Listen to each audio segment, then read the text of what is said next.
Hola.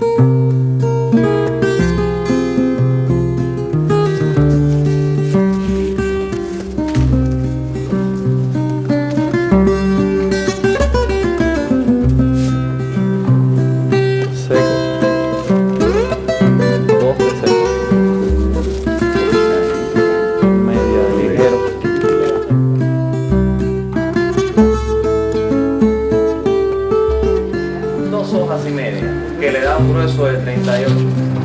Por eso se llama acero.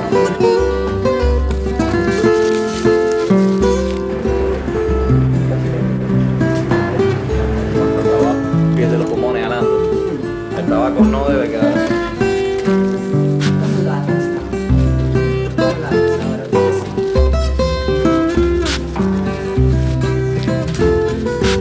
Al lancero. Está en el grueso.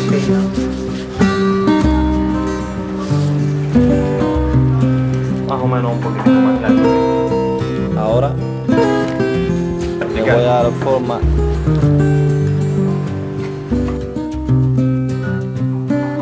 Le pongo la línea. Porque no es bueno echarle goma.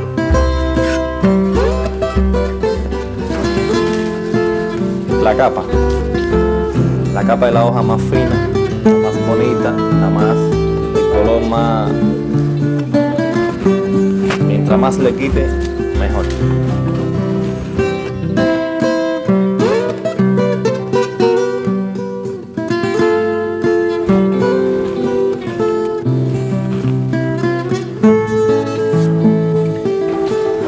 El tabaco, el grueso que lo quiere. Aquí se quita la vena para que salga más estirado todo de cabeza. Saldría fea ahí, como se dice.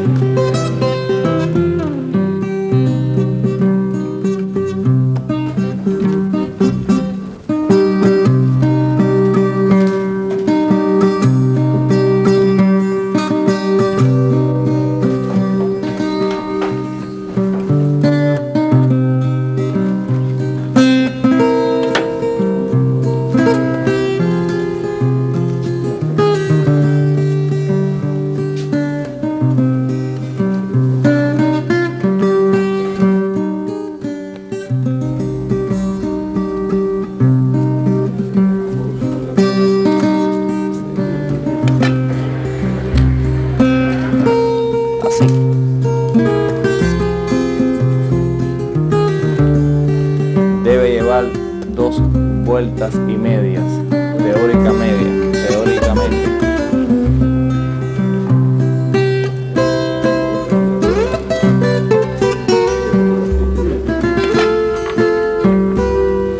Aquí se le echa goma y se le da su terminación, que debe quedar.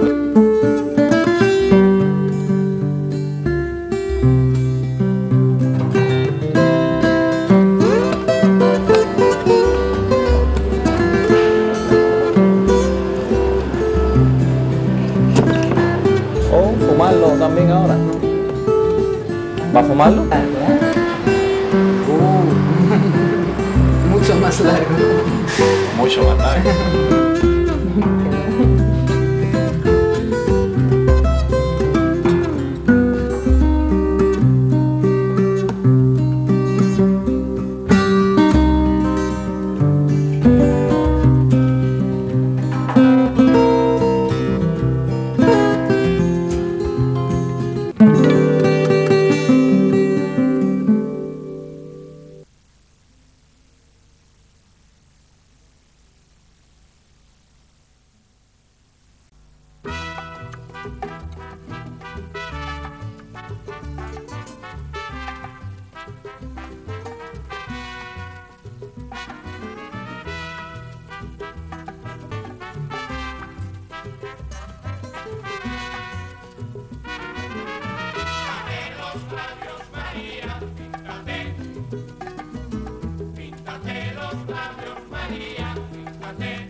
Cuando conocí a María, María era muy graciosita, y ahora que ya no se pinta, ya no luce tan bonita María. Píntate los labios, María, píntate. Píntate los labios, María, píntate. ¿Qué es lo que pasa, María? Ha sufrido un desengaño y al transcurrir de los años ya no luce tan bonita María. Píntate los labios, María. Ya no se le ve en la calle a María. Píntate los labios, María. Que se pinte los labios y que se deje de bobería. Píntate los labios, María. Píntate los labios y ven a bailar el son. Píntate los labios, María. María, mi son montuno, que sabrosón. Píntate los labios, María.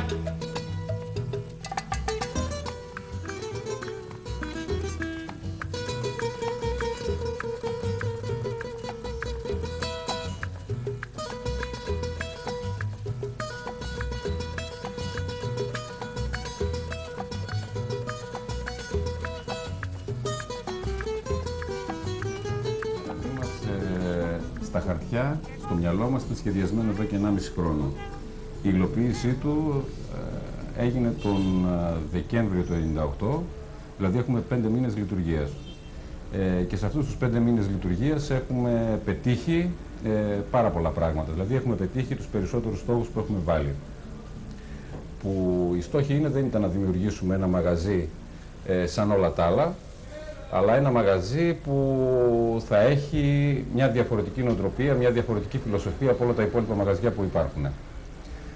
Και σε αυτό διαφέρουμε από ενδεικτικό είναι ότι την ημέρα των εγγενείων μας είχαμε κάνει body painting, δηλαδή στη βιτρίνα μας υπήρχε μια ζωντανή κούκλα, βαμμένη, με ένα smoking και κάπνιζε ένα... Λοιπόν, αυτά σχετικά με την ίδρυση και λειτουργία του μαγαζιού.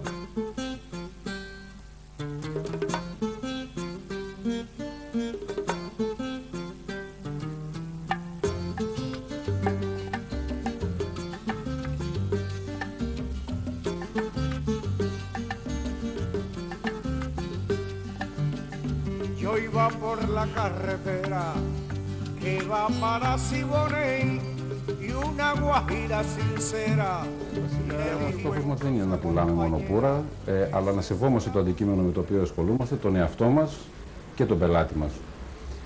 Οι υπηρεσίες που παρέχουμε στους πελάτες μας είναι πάρα πολύ αναβαθμισμένες, δεν έχουν καμία σχέση με αυτές που προσφέρονται στα άλλα αντίστοιχα μαγαζιά. Δηλαδή, πρώτον, τα πουρα μας είναι τέλεια συντηρημένα. Έχουμε θηρίδες που νοικιάζουμε σε πελάτες μας και οι οποίες φιλοξενούν τα πουρα τους, εφόσον δεν χωρούν στους ειδικούς τους συγγραντήρες. Μπορούμε να επαναφέρουμε τα πουρα των πελατών μας στην αρχική τους κατάσταση, δηλαδή πουρα τα οποία έχουν χαλάσει από κακή συντήρηση, βλέπε ψυγείο, γιατί οι περισσότερες συμβουλές των παλιών ήταν να τα φυλάς τα πουρα στο ψυγείο. Μπορούν όλα να επανέλθουν στην αρχική τους κατάσταση και αυτό κάνουμε. Μια άλλη ξεχωριστή εξυπηρέτηση που έχουμε στους πελάτες μας είναι το ότι μπορεί κάποιος, ο οποίος για πρώτη φορά έρχεται, γιατί υπάρχουν και τέτοιοι πελάτες, έρχεται στο μαγαζί μας και θέλει να διαλέξει το πουρο που του ταιριάζει, μπορούμε μέσω ηλεκτρονικού υπολογιστή και με βάση ορισμένα δεδομένα που του ζητάμε, δηλαδή το μέγεθός του, το δαχτυλίδι του, το πόσο γεμάτο ή ελαφρύ το θέλει το πουρο του, τι διάσταση πρέπει να έχει, την τιμή του, τη σπανιότητά του, μπορούμε να το διαλέξουμε με ποσοστά επί της 100, ποιο είναι το πουρο εκείνο το οποίο του ταιριάζει. Δηλαδή είναι ολόκληρη διαδικασία. Σίγουρα. Η επιλογή το πουρο του έχει τη δική του φιλοσοφία, είναι η ερωτελεστία. Γενικά, όλοι οι τρόποι καπνίσματος εκτός από το τσιγάρο, το οποίο είναι καθαρά μηχανικό, δηλαδή παίρνεις το τσιγάρο από το πακέτο και το καπνίζεις, όλοι οι υπόλοιποι τρόποι καπνίσματος, δηλαδή και του πούρου και της πίπας, ακόμα και του στριφτού, έχουν την ιεροτελεστία τους, έχουν τη διαδικασία τους. Και φυσικά στο δικό μας μαγαζί δεν πουλάμε μόνο πουρα. Πουλάμε τσιγάρα, ό,τι έχει να κάνει σχέση με τον καπνό και τα αξεσουάρ του. Τσιγάρα, καπνούς πίπας, καπνούς για στριφτό, πουρα, χειροποίητα και μηχανής. Και όλα τα αξεσουάρ αυτών εδώ πέρα των πραγμάτων. Δηλαδή και για το τσιγάρο και για το πουρο, όλα αυτά εδώ πέρα που σου ανέφερα. Και μάλιστα υπάρχει μια γκάμα προϊόντων που απευθύνεται σε όλο τον κόσμο. Δηλαδή δεν υπάρχουν ακριβά μόνο αντικείμενα στο μαγαζί μας. Υπάρχουν αξεσουάρ τα οποία ξεκινάνε από πάρα πολύ χαμηλές τιμές και αυτό συμβαίνει σε όλα μας τα είδη. Και μπορούν να καταλήξουν στο οπουδήποτε.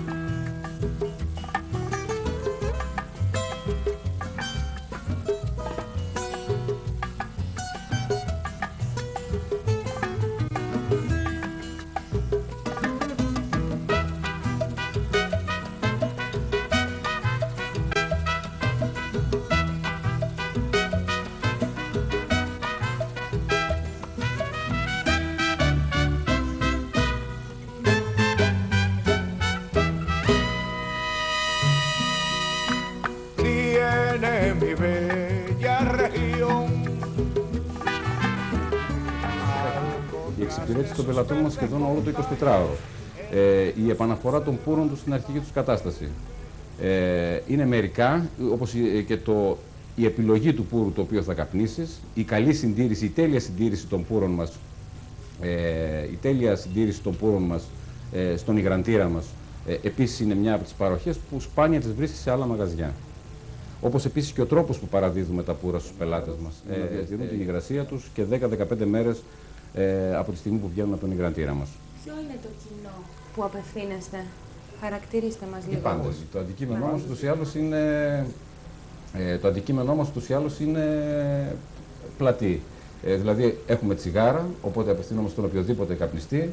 Έχουμε πούρα και πούρα φθηνά και ακριβά, οπότε απευθυνόμαστε σε όλα τα βαλάντια. Το ίδιο και για τον καπνό, το ίδιο και για τα αξεσουάρ μας. Δεν υπάρχει μια συγκεκριμένη πελατεία μας, ένα συγκεκριμένο πελατολόγιό μας.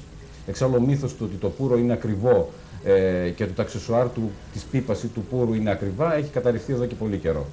Λίγα λόγια τώρα για το αντικείμενο, για το πούρο. Ας μιλήσουμε για το πώς, για το πότε και για το πού ξεκίνησε και με λίγα λόγια τι σημαίνει πούρο για αυτούς που δεν κατέχουν τον ορισμό της βασικά λέξης. Το πούρο, το τελευταίο καιρό υπάρχει μια τάση, μια πουρουμανία θα έλεγα, στο πούρο, στο κάπνισμα του πούρου.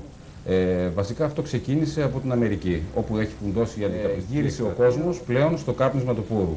Και πραγματικά το κάπνισμα του πούρου θεωρείται πιο υγιεινό. Το πούρο σαν βγαίνει από το πούρο που σημαίνει αγνό, είναι τυλιγμένο με φύλλο καπνού και σε αυτό διαφέρει με το κάπνισμα του τσιγάρου. Δηλαδή το τσιγάρο, ο μεγαλύτερος κίνδυνος για το τσιγάρο δεν προέρχεται τόσο πολύ από την νοικοτήνη, από την πίσα, αλλά από τα χημικά τα οποία περιέχει, τα συντηρητικά τα οποία περιέχει το τσιγαρόχαρτο, ενώ το πούρο είναι τυλιγμένο με φύλλο καπνού. Και απόδειξη αυτού είναι ότι το τσιγάρο, αν το αφήσεις στο σταχτοδοχείο, θα συνεχίσει να καίγεται, ενώ το πούρο θα σβήσει. Επίσης, το πούρο έχει σημασία και για το παθητικό κάπνισμα. Δηλαδή, στην άκρη του πούρου, η θερμοκρασία η οποία αναπτύσσεται είναι πολύ χαμηλότερη από ό,τι σε εκείνη του τσιγάρου και οι αρωματικοί υδρογονάνθρακες οι οποίοι εκλείονται δεν είναι τόσο καρκινογόνοι, δεν είναι καρκινογόνοι όπως εκείνοι οι οποίοι εκλείονται κατά τη διάρκεια του καπνίσματος.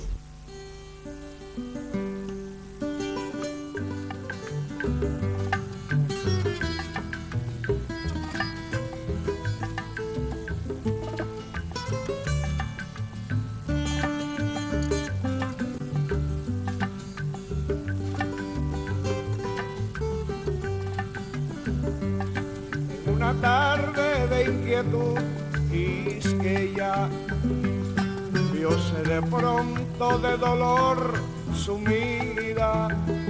Reinaba allí la lluvia, la centella y la mar por doquiera embravecida.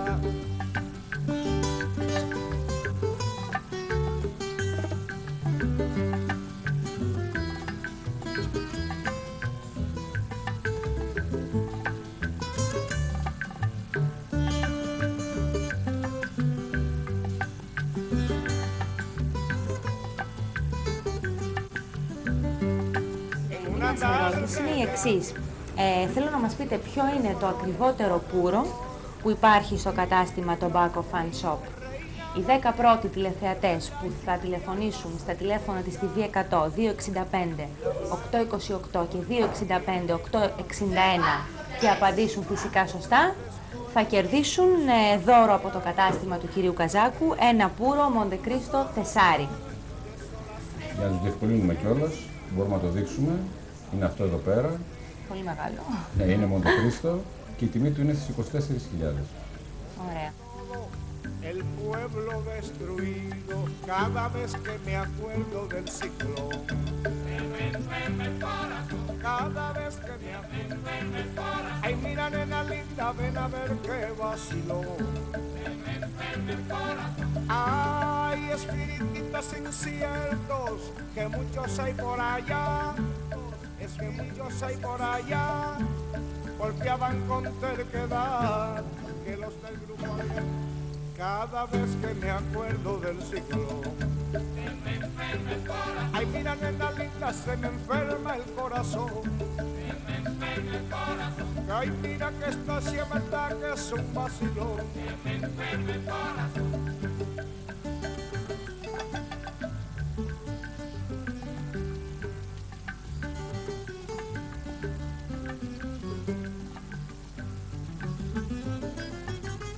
Λίγα λόγια τώρα για τη μεθοδολογία του καπνίσματος, συντήρηση, κόψιμο και τα υπόλοιπα. Σου είπα και προηγούμενα ότι το σημαντικότερο στο πούρο είναι η συντήρησή του. Το κόψιμό του, γιατί το πούρο από τη μία του πλευρά είναι, επειδή αποτελείται από φύλλο καπνού, εξωτερικά από φύλλο καπνού, είναι κλειστό. Άρα για να καπνιστεί πρέπει να κοπεί. Επίσης σημαντικό είναι και ο τρόπος ανάματός του και φυσικά το καπνισμά του. Και φυσικά η επιλογή του κατάλληλου πούρου, την καταναλύσουμε όλα αυτά που λέμε. Λοιπόν, πρώτα-πρώτα συντήρησή του. Το πούρο πρέπει να συντηρείται σε θερμοκρασία δωματίου, δηλαδή 18 με 22 βαθμούς και σε μια υγρασία 70%. Αυτές είναι οι συνθήκες οι οποίες πρέπει να υπάρχουν και στο κατάστημα και στον υγραντήρα του καταστήματος που πουλιέται το πούρο και φυσικά στον υγραντήρα του καταναλωτή. Άρα δηλαδή χρειάζεται πρώτα στο μαγαζί από το οποίο αγοράζουμε τα πούρα μας να υπάρχουν αυτές οι συνθήκες και το πούρο να είναι σε τέλεια κατάσταση. Σημειωτέων ότι το πούρο, μπορώ να σου δείξω ακριβώς να δούμε πώς ακριβώς διαπιστώνουμε αν το πούρο είναι σε καλή κατάσταση, πιάνοντας το στην άκρη του. Βεβαίως. Βλέπουμε ότι πιέζοντας το στην άκρη, το πούρο επανέρχεται στην αρχική του θέση. Αν το πούρο δεν επανέρχεται, σημαίνει ότι είναι πάρα πολύ υγραμμένο, έχει δεχτεί πάρα πολύ υγρασία, ή αν αντίθετα δεν πιέζεται, πάει να πει ότι είναι ξεραμένο το πούρο. Βέβαια, όπως είπαμε και προηγούμενα, ακόμα και ένα πούρο το οποίο έχει ξεραθεί μπορεί στον υγρατήρα μας να επανέλθει στην αρχική του κατάσταση. Ή ακόμα και ένα πούρο το οποίο έχουν φύγει τα φύλλα του, μπορούμε να το κολλήσουμε με φυτική κόλλα και να είναι ακριβώς όπως την ημέρα που βγήκε από το εργοστάσιο παραγωγής του. Λοιπόν, και ο καταναλωτής όμως πρέπει να έχει έναν αντίστοιχο υγραντήρα όπου θα επικρατούν οι ίδιες συνθήκες. Δηλαδή υγρασία 70% και θερμοκρασία 18 με 20 βαθμούς. Αυτό επιτυχάνεται με τον υγραντήρα, όπου υπάρχουν ειδικοί μηχανισμοί ύγρανσης που βγάζουν υγρασία και τα πούρα διατηρούνται σε αυτή την κατάσταση. Ένα σημαντικό επίσης κομμάτι είναι η μεταφορά του. Εμείς παραδίδουμε τα πούρα στον πελάτη μας σε συσκευασία σε κενό αέρος, οπότε μπορεί να καπνιστεί το πούρο και να είναι στην κατάσταση την οποία έχει όταν βγαίνει από το δικό μας υγραντήρα για μία εβδομάδα με 10 ημέρες. Πηγαίνουμε στο κόψιμο. Το κόψιμο του πούρου μπορεί να γίνει με με τρεις μεθόδους. Μπορεί να γίνει με την κιλοτίνα, μπορεί να γίνει με τη σφαίρα και μπορεί να γίνει και με το ψαλιδάκι. Ακριβώς. Θα τα δούμε όλα και θα σας κάνουμε και μία επίδειξη για πώς ακριβώς κόβονται και θα σας εξηγήσουμε ποια είναι τα πλεονεκτήματα του καθενός τρόπου χωριστά. Μετά πηγαίνουμε στο άναμα του πούρου. Βασικά πρέπει να αποφεύγονται οι ζύποι αναπτήρες, οι αναπτήρες βενζίνη, να χρησιμοποιούμε τους κοινούς αναπτήρες βουτάνιου, να χρησιμοποιούμε σπίρτα από κέδρο ή να χρησιμοποιούμε κέδρο με τον οποίο χρησιμοποιώντας το σαν σπίρτο να ανάβουμε το πούρο. Και μετά πηγαίνουμε στο κάπνισμα του πούρου. Σημειωτέων ότι από τα 3 τρίτα του πούρου, αν χωρίσουμε το πούρο σε 3 κομμάτια, θα μπορούσαμε να πούμε ότι το πρώτο τρίτο του πούρου είναι εκείνο το κομμάτι το οποίο αρχίζει να μπαίνει στη διαδικασία να μοιήσει στη διαδικασία του καπνίσματος του πούρου.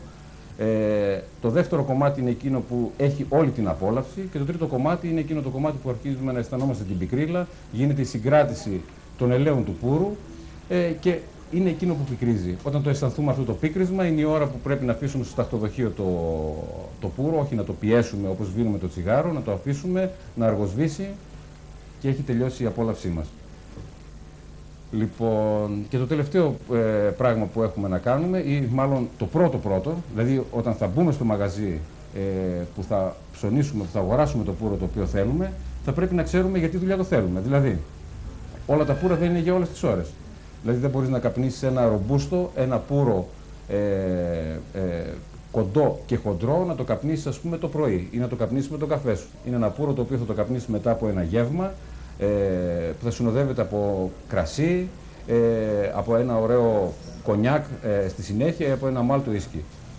Λοιπόν, άρα δηλαδή η επιλογή πρέπει να γίνει και με βάση την ώρα που θα καπνίσουμε το πούρο. Δηλαδή υπάρχουν πούρα τα οποία μπορούμε να τα καπνίσουμε το καφέ μας, αλλά πούρα που μπορούμε να τα καπνίσουμε όλη την ημέρα και και άλλα πουρα τα οποία χρειαζόμαστε, όπως το Monte Cristo Α που κρατάω και στα χέρια μου, που θέλει τουλάχιστον 2-3 ώρες. Και οπότε είναι βραδινή ώρα του, έτσι. Σίγουρα βραδινή ώρα και βασικά ώρα που να έχεις στη διάθεσή σου. Να έχεις καλή παρέα και να έχεις ώρα για να απολαύσεις αυτό το συγκεκριμένο πράγμα.